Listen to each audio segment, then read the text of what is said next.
That is a little tree planted on a little hill, and on that tree hangs the most influential character that ever came in this world. Never feel that that tree is a meaningless drama that took place on the stages of history. Oh no, it is a telescope through which we look out into the long vista of eternity to see the love of God breaking forth into time. It is an eternal reminder to a power-drunk generation that love is on the way. It is an eternal reminder to a generation depending on nuclear and atomic energy, a generation depending on physical violence, that love is the only creative, redemptive, transforming power in the universe. Happy 4th of July, my sweet, darling friends. You just heard the great, late Reverend Dr. Martin Luther King giving a famous speech on November 17th at the Dexter Avenue Baptist Church. Can you imagine being in that audience and listening to somebody with that kind of charisma and power saying those words like a booming thunderbolt just melting your brain? Can you imagine that? You totally see why they took that guy out. Too much power. He only got a little bit of time here before they took him out because he had too much power. You get somebody like that talking about violence and war and fighting and the importance of violence, the necessity of violent revolution, and he's less dangerous than somebody who comes out and starts talking about how the most important thing in the world is to love other people. I'm going to read this to you in my raspy lesbian voice, and the odds are that if Martin Luther King knew that at some point in the future a stoner hippie with a raspy lesbian late-stage smoker's voice was going to read one of his speeches on a podcast, he probably would have given the whole thing up and joined the Black Panthers. So I apologize to Martin Luther King. I apologize to everyone on earth, all beings that have lived before me, all beings that will come after. Please forgive me for reading Martin Luther King's speech after you just heard it, because listen to it's obvious the difference is going to be, it's like hearing a tire try to say something, a deflating tire. It's like listening to a deflating raft trying to say something important. But I'm going to say it.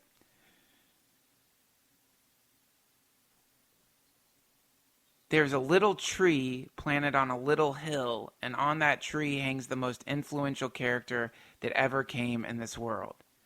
But never feel that that tree is a meaningless drama that took place on the stages of history. Oh no, it is a telescope through which we look into the long vista of eternity and see the love of God breaking forth into time. It is an eternal reminder to a power-drunk generation that love is the only way. It is an eternal reminder to a generation depending on nuclear and atomic energy, a generation depending on physical violence, that love is the only creative, redemptive, transforming power in the universe. That is psychedelic. That is like a high-powered, that's kind of the stuff that you get when you smoke DMT. You get that kind of message that's not, it's not even, DMT isn't even as charismatic as Martin Luther King Jr., but it still gives you that kind of message. You get that sense that the only thing that matters is love, but it's more than the only thing that matters is love. It's somehow you're floating in this infinite ocean of love, and you're fighting against love all the time. You're the one pushing away love. But there's another aspect to love that's really interesting, a kind of weirdly violent aspect to the act of loving someone. It's a secret violence inside of love. When you hear about love, you always think it's the opposite of violence. For example, you don't very often hear the term loving violence. I'm going to love you in the most violent way possible. Violence is always something that is somehow antithetical or counter to love, which is really an interesting thing that we've taken love and sort of separated from it all the innate components that exist in every single thing in the universe. You're constantly surrounded by violence. No matter where you are at this very moment, I can guarantee that somewhere near you there is a spider that just finished injecting a little bug with a nice dose of deadly venom. Not enough to kill it, but enough to paralyze it long enough so that the spider can surround it in a nice, thick cocoon of silk. That poor little bug, with whatever tiny bug brain it has, knows somehow that something isn't right. It was just flying around, and now suddenly it can't move, and something is wrapping it up. It's about to get its guts sucked out of it. Maybe not now, but in a few hours. Birds are ripping worms out of soil. Cats are clawing the eyeballs out of mother birds as the baby birds watch from the nest. You're surrounded by violence at all times. So the idea that somehow love is this thing that is separate from violence or outside of violence, I don't know if that's true. I think that's a naive understanding of the way that love works, because if you consider the potency of what Martin Luther King is talking about here, it's almost a form of violence in the sense that it is a sort of destructive force to have your ego annihilated by the potency of someone completely, absolutely loving you. That's an incredible change that's going to happen to you anytime. This is what they talk about when you're, the baby looks at you for the first time that you've had. That first glimpse of this being that you brought into the universe, and the baby locks eyes with you, and in that weird moment, you experience this outpouring of unconditional love for this sweet little baby. And theoretically, the baby's feeling the same thing, though more than likely the baby's just thinking, what the fuck has happened to me? I was just nothingness, and now I'm somethingness. But who knows? We'll never know what the babies think. But that power, if somebody really loves you, the transformative power it has, the kind of acidic force that it has in relation to your calcified ego structures that have been protecting you from receiving love, it can overwhelm you, and it can destroy what you thought you were, if what you thought you were was the tiny pixel of self that the infinite, expansive field of your consciousness had focused in on. Usually the thing that we're attentive to or focused in on is pain, because it's the most obvious thing. It's the easiest thing to focus in on. It's like when your neighbor is playing shitty fucking drum and bass music in the evening. If you were near your neighbor and the neighbor's playing drum and bass music, and somehow Gandhi had appeared in the middle of your living room after you got over the combination of fear that you've gone insane and were hallucinating Gandhi, and then the overwhelming awe at the fact that for some reason Gandhi decided to teleport into your Silver Lake house and talk, very soon your attention would begin to wander from whatever that sweet little brown man was saying about love to the terrible vomit-like drum and bass coming from your meth-addled neighbor's garage. Pain's the same way. You end up, that's the thing that you focus in on the most. That's the thing that you're the most aware of. The pain, the pain, the pain. And over time, as we become more and more aware of the pain that we focused in on, over time as we become more and more acutely aware of the way the pain doesn't seem to go away but change form, then that pain actually becomes our personality. We believe that we are the pain. And so if you get in the presence of someone truly loving you, in those moments where you're being fully embraced by love, the pain goes away. And if you've identified yourself with the pain, then that is a form of annihilation. And so when Martin Luther King is talking about loving everybody, he's actually saying, let's use this incredibly potent force that seems to be the expulsion of the power of the infinite creative mind of the universe entering into our universe, which has been symbolized and embodied in the form of this weird, skinny hippie in Golgotha getting his ass nailed to a tree. Martin Luther King is saying love's a ray gun that melts the goddamn brains of the reptilian fucks who are running things. So it's very strange that on the other side of this love that Martin Luther King is talking about is a form of violence more powerful than the most violent violence that could ever happen. We're talking about killing people while they're still alive. This is what that weird hippie talked about that you atheists hate so much. You must die to this world to come to know me. Now, this is the idea. This is why love is crazy. Everybody thinks love is some kind of impotent, stuffed animal, sort of fluffy, puffed up, Nerf ball level Disney character kind of half hug at a party when you run into somebody you secretly hate. That's not what it is at all. That's why when you see Martin Luther King, you hear this guy talking about love. He doesn't look like Wavy Gravy or Jerry Garcia. This guy looks like he's about to rip the eyeballs out of a racist and do a tap dance on top of them. He's pissed. And he should be pissed. Back in those days, you had to use a separate fucking bathroom if you were black. You couldn't go to the same schools as other people. You were treated as a second-class citizen all the fucking time. It was a rough time to be alive. He was fucking pissed. And by the way, Martin Luther King was a big man. He really looks like if he wanted to, he could crack some fucking skulls if he wanted to. That guy could throw some skinny Alabama, gap-toothed, moonshine-reeking rednecks into a fucking wood chipper and then go eat a nice goddamn lunch and not think twice about it. That's what he looks like. That guy was fucking pissed. But the stuff that was coming out of his mouth, instead of sounding angry and the whiny, upset, chafed from a inner tube down some river, infantile hiss that comes out of my mouth sometimes, is this booming,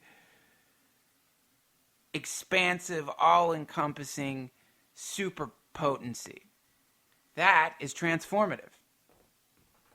So this is the crazy thing. When our sweet Lord and Savior, Jesus Christ, was talking about love your enemies, he wasn't saying because it's going to make your enemies feel good. He wasn't saying because you want to pleasure your enemies or because you should submit to your enemies or you should be less than your enemies. He wasn't saying bow down to your enemies, roll on your back and show your enemies your fat little underbelly so that they can plunge their razor-sharp fingers into the flesh of your stomach and rip your intestinal tract out and wear it around like a goddamn trophy.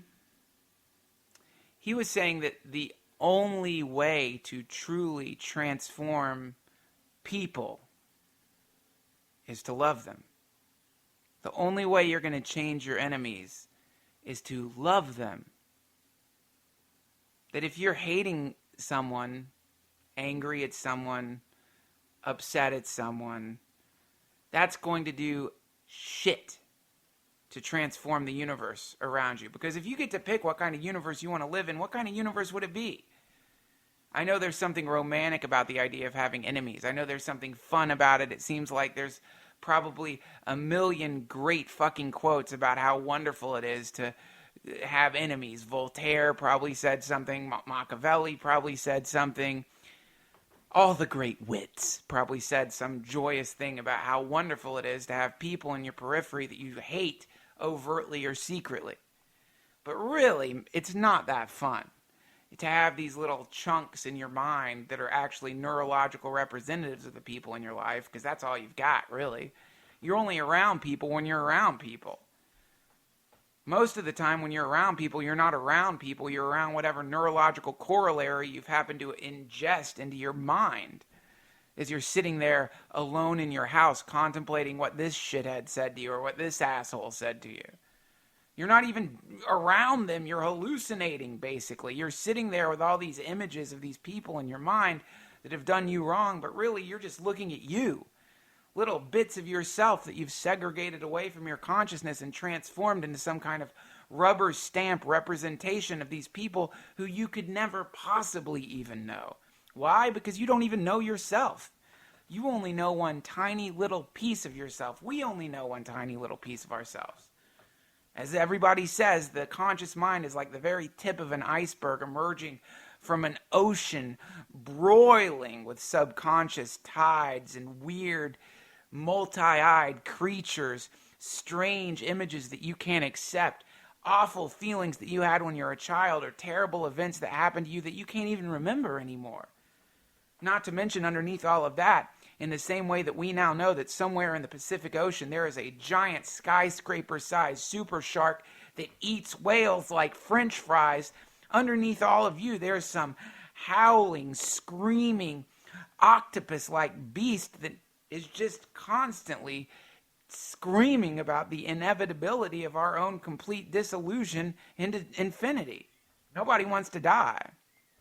And those little bubbles come rising up out of the ocean of your subconscious every time you say some shitty, weird thing to a clerk because he didn't get your goddamn order right, or every time you mouth off to somebody and then you pretend that the reason you're being an asshole to somebody is because they deserve it, when the truth of the matter is that your soul has indigestion, and anytime you act in a way that is counter to having compassion or embracing somebody or loving somebody, it's exactly as though your soul just farted through the action of your cruelty.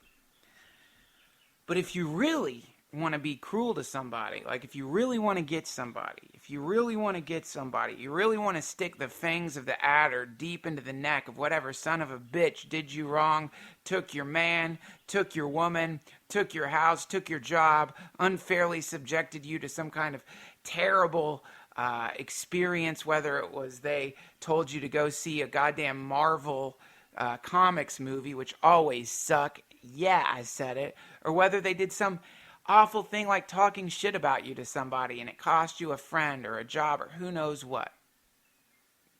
If you really want to get revenge on those people, what's the best way to get revenge on them that's not going to put you in jail? What's the best way to get revenge? Well, clearly the best way to get revenge on somebody is to have a kind of unconditional positive regard towards them that isn't passive-aggressive, that isn't the whole thing like, oh my God, I just feel sorry for him. It just seems like something's gone wrong, and I just hope they're okay. Not any of that passive-aggressive bullshit. That doesn't work. That's just this. It's better, in fact, than to be passive-aggressive and do the whole, I'm just worried about them. It just seems like they're going in a wrong direction. It's better to just overtly talk shit about them. They suck. Their heart is a slug. Their brain is a steaming pile of smallpox diarrhea. It's better to just tell everybody what a complete flaming asshole the person is than to, when you're with somebody, tell them, oh, I just hope they're okay. No, you don't. You hate them, and you want them to die. You want some awful thing to happen to them. You want their neck to turn purple in their backyard as they fall forward into a pile of dog shit because they're having a high blood pressure level heart attack, or you want that cougar wandering around Griffith Park to pounce on them when they're walking their dog, and for their dog to valiantly try to fight the cougar, so they have to watch the thing bite the dog's head off before it turns its glowing eyeballs back in their direction and pounces on them using its back claws to rip their genitals off while sinking its giant fangs into their neck. You want their blood to run into the soil of Griffith Park as their body enters into pain-induced doom seizures, and as their mind in its last moment thinks back at the terrible thing they said to you, and they feel regret. You want them to get dragged into the basement of a serial killer and have their nipples sliced off and replaced with plastic salt-covered clown noses, while a serial killer who calls himself the Orange Whore fists them to death.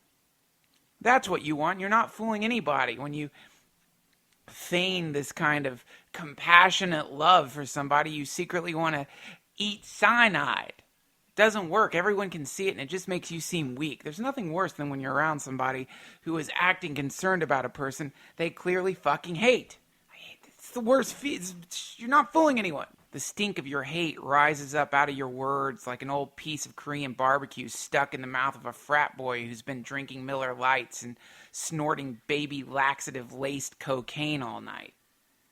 If you really want to get horrified, imagine this. Right now, let's pretend, and maybe you don't have any enemies. Maybe you sleep in a mattress filled with purring rescue kittens, and every morning unicorns come to your window with strawberries in their mouths, and you polish their horns using the tears of compassion you feel for the world and the soft bandana that you used to wear when you were in the Peace Corps.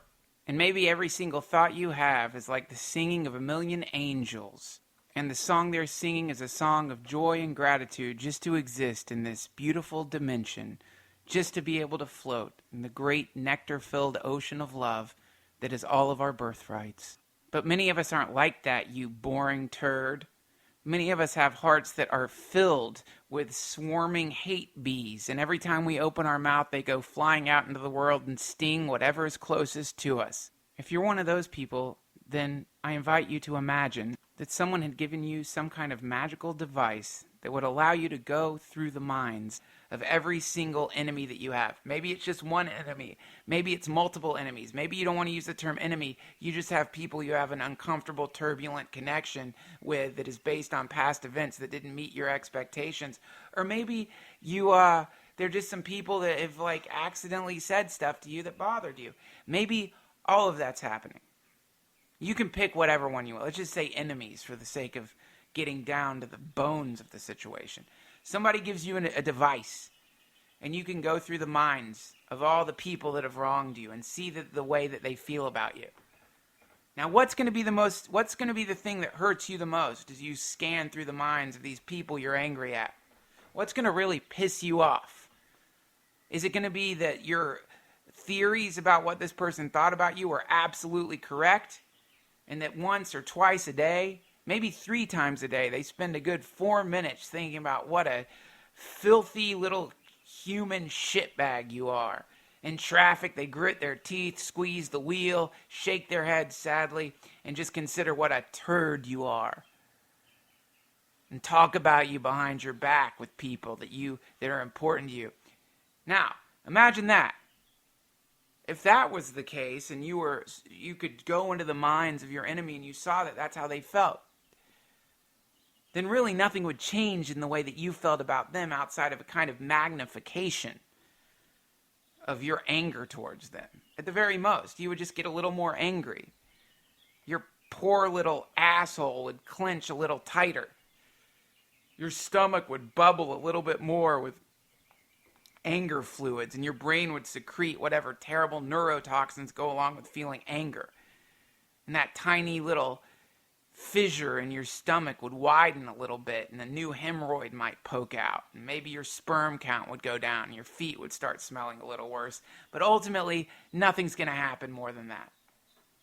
Now imagine if you could scan through this Rolodex of enemies and you went into an enemy's mind, and instead of finding that they hated you or were angry at you, instead, you encountered the horror of realizing that they actually, authentically, unconditionally love you. They love you. Maybe it's not full-on Titanic level, put your arms out in front of the ship and scream to the gods how glorious life is love. Maybe it's just a kind of ambivalent affection that they have for you. A sort of passing, fleeting hope that you are okay in this life. This person who you from time to time have 2 or 3 times a day while you're driving in your car, thought about how nice it would be to watch them run down a field while being swarmed by Africanized bees. If suddenly you realize that these people actually felt love for you, ambivalent affection, just positive, warm feelings, if they thought about you. Generally, they're probably not thinking about you, but whenever they did, a kind of warm, bubbly, jacuzzi-like feeling emerged in their mind because they want you to be happy. Wow. Now that would fuck you up, wouldn't it? Wouldn't that be worse? Because you would be forced to deal with the fact that you were the one carrying around all this toxic, snake-like venom in the snake bag of your heart. That would be that would you would feel this sort of combination of probably, I don't know, a little bit of shame or guilt, because now you just kind of feel like Gollum or something living at the bottom of a cave. You would be like, oh man, well, you'd have to analyze your life. You'd realize that your assessment of the way people in the world actually think of you is completely wrong. And it might even force you to go backwards, all the way to the part of yourself that you hate more than anything else. And then you would realize that actually all you're seeing in the world is a projection of the part of yourself that you haven't figured out how to love yet. And then somewhere in that process, there is some possibility, some vague possibility, some small possibility, maybe a 4% chance that from realizing that your enemies actually love you and then falling backwards to realize that it isn't the anger of your enemies or the hate of your enemies that is terrifying to you, but more the awareness of the fact that there's a part of yourself that you can't love that's causing you all the problems, then somewhere suddenly that might make it so that you turn your eyes into yourself, figure out a way to love yourself, and the moment you love yourself, you would experience a kind of radical transformation that would make it so all the enemies in your universe evaporated and you were left in a kind of glorious, warm, happy, Garden of Eden style dimension, where your biggest problem is that there's too many unicorns coming to your window with strawberries in their mouths. You, in other words, the you that you used to be, the world that you used to live in, and everything you used to know would be annihilated by your enemy. And that's way more powerful than getting killed by him. So in the same way, if you really want your enemies to experience this kind of radical transformation, something that, for lack of a better word, could be called a violent transformation, then the safest, most legal, psychedelic, and awesome way to do that would be to figure out a way to unconditionally love them. But that's not going to work, because your enemies are cunts. They're smelly, stinky, angry poop heads. You're not going to figure it out. There's no way. In fact, if you even consider the idea, at the very best, all you're going to be able to do is paste on some kind of phony smile when you see them and act like you love them when inside you're just feeling superior. No, the only way to figure it out would be somehow to love yourself. Turn that fucking transformative superpower high beam that seems to be poking out of the crack in the universe that's symbolized in Christianity by this skinny little hippie getting nailed to a fucking tree on yourself. If you can. That black, stinking, poison hell seed that you carry around inside of you all the time, figure out a way to love it. It's way worse than your enemies, P.S. No matter who they are, even the worst of the worst of the worst out there. It's still, it's bad to exist on a planet where somewhere in some proximity to you there exists some person who maliciously did something to you or accidentally did something to you in the past. It's bad to know that somewhere you might have enemies plotting your destruction, though I doubt that many of us actually are that important. But maybe you do. That's bad. But what's way worse is that fucking you've ingested a mental corollary that's supposed to represent this son of a bitch, and now they're living inside your heart.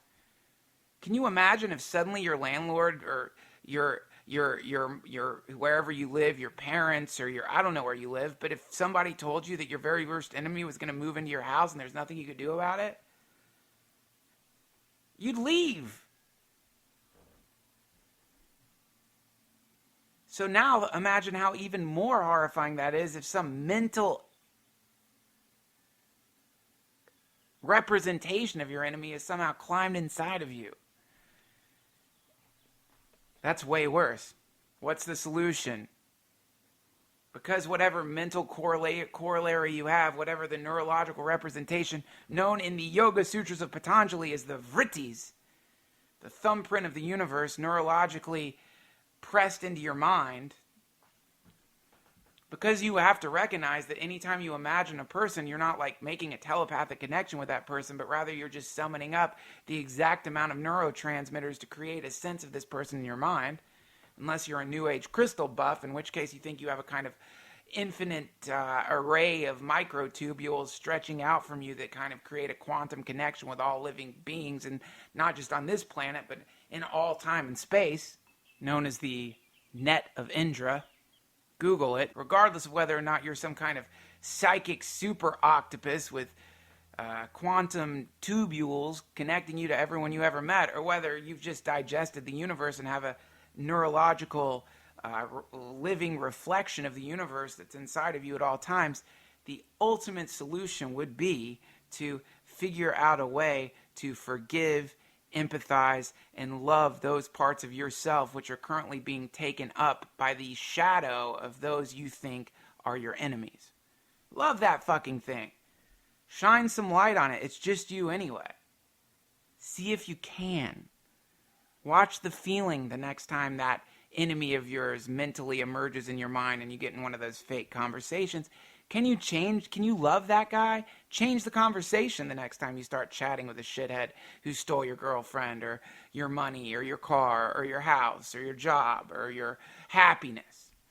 Have a chat with him. Sit down. Imagine it. It's kind of fun. Pretend you're in some kind of yurt and you're both sitting across from each other. And look him in the eye and say, I fucking love you. Ugh, I can't do it.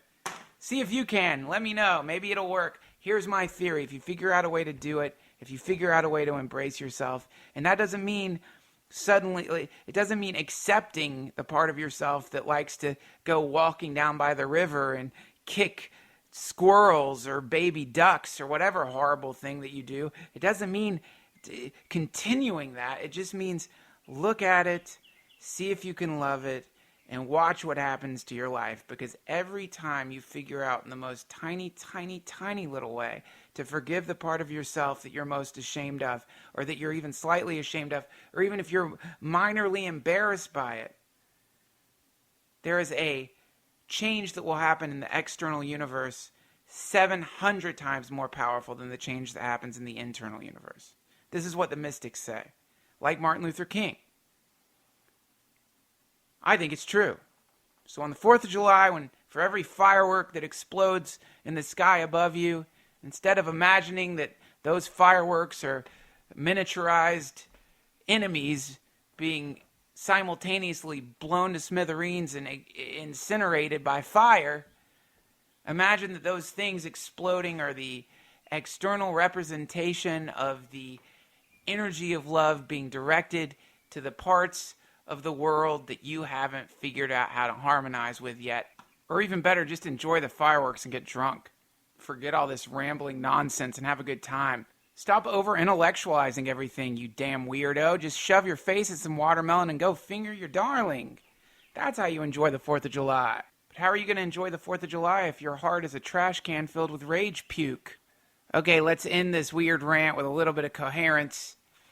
Here is Martin Luther King talking about love and power. And one of the great problems of history is that the concepts of love and power have usually been contrasted as opposites, polar opposites, so that love is identified with a resignation of power and power with a denial of love. It was this misinterpretation that caused the philosopher Nietzsche, who was the philosopher of the will to power, to reject the Christian concept of love.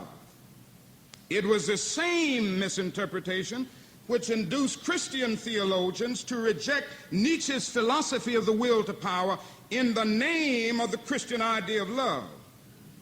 Now, we got to get this thing right. What is needed is a realization that power without love is reckless and abusive, and that love without power is sentimental and anemic.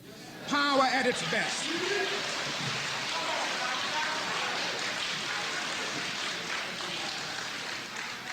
Power at its best is love, implementing the demands of justice, and justice at its best is love correcting everything that stands against love.